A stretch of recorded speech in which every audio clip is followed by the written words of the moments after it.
नमस्कार, आप सभी का हमारे इस YouTube चैनल में स्वागत है। आज का हमारा शीर्षक है सर्वश्रेष्ठ है ज्ञानदान। बंगाल के हुगली नदी के किनारे बसे एक गांव में पंडित दामोदर शास्त्री जी रहते थे। उनके परिवार में पत्नी के अलावा 2 पुत्र और 1 पुत्री थी। शास्त्री जी जगह जगह भागवत कथा करते थे। कथा से उन्हें अच्छी आमदनी हो जाया करती थी, परंतु कहते हैं लालच का कोई अंत नहीं होता, लालच बुरी बलाए।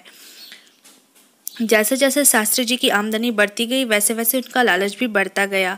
वे एक तरफ कथा कराने में मनमानी रकम वसूलते और दूसरी तरफ ऊंचे ब्याज पर गरीबों को पैसा देते और उनसे खूब पैसे ऐंठते।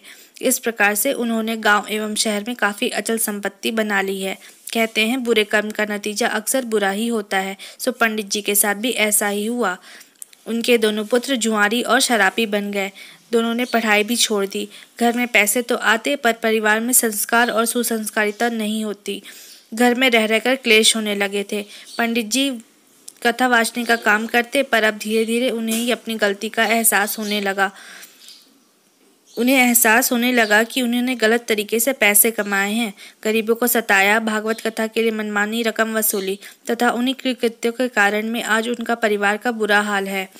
कहते हैं कि जो धन दूसरे को रुलाकर अर्जित किया जाता है, वो धन एक न एक दिन हमें भी रुलाकर ही समाप्त होता है। पंडित जी को भारी पश्चाताप हुआ। लोग अब उन्हें सम्मान और श्रद्धा की दृष्टि से नहीं देखते थे। अब पंडित जी को मन ही मन ग्लानि होने लगी। वे प्रायश्चित के लिए तीर्थ यात्रा को निकल गए। महीने पैदल चलकर वे बनारस होते हुए हरिद्वार पहुंचे। वहां कुछ दिन रहने के बाद में वे हिमालय चले गए। हिमालय जाने के पश्चात में उन्हें घोर पश्चाताप हुआ और उन्होंने सोचा कि पर्वत से कूदकर वह आत्महत्या कर लेंगे। जैसे ही उन्होंने छलांग लगानी चाही, किसी अज्ञात शक्ति ने उन्हें रोक दिया। पीछे देखा तो एक साधु बाबा खड़े थे।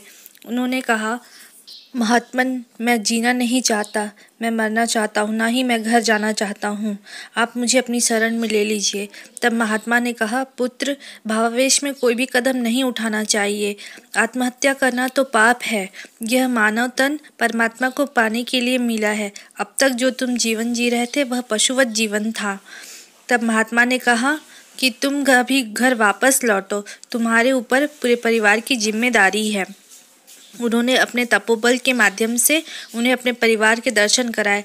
तब पंडित जी ने देखा कि उनकी पत्नी और पुत्र सब रो रहे हैं।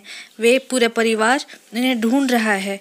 तब महात्मा ने कहा, अभी तुम घर जाओ, और उन्होंने उन्हें कुछ मंत्र दिए और घर पर नियमित संध्या वंदन करने को कहा और साथ ही यह सलाह दी कि भागवत कथा करना अच्छी बात है, इससे लोग को सत्प्रेरणा मिलती है, परंतु याद रखना ज्ञान बेचने के लिए नहीं, बांटने के लिए है। ज्ञान का दान ही सर्वश्रेष्ठ दान है, क्योंकि ज्ञान पाकर व्यक्ति अपने जीवन के परम लक्ष्य को प्राप्त कर सकता है। इसीलिए अब तुम निस्वार्थ भाव से लोगों के बीच जाकर भागवत कथा का संकीर्तन करो, इससे तुम्हें पुण्य मिलेगा और परमेश्वर का प्यार भी। उन महात्मा की ऐसी सत्प्रेरणा पाकर पंडित जी घर लौटे। तब वे नित्य त्रिकाल संध्या वंदन करते, नित्य यज्ञ करते और लोगों के बीच जाकर भागवत करते और दक्षिणा स्वरूप जो मिलता उससे अपना जीवन यापन करने लगे।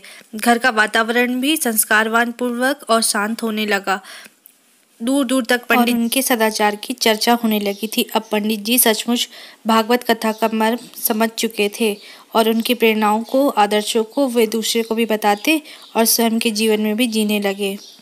धन्यवाद। अखंड ज्योति, मार्च 2020, पृष्ठ क्रमांक 11।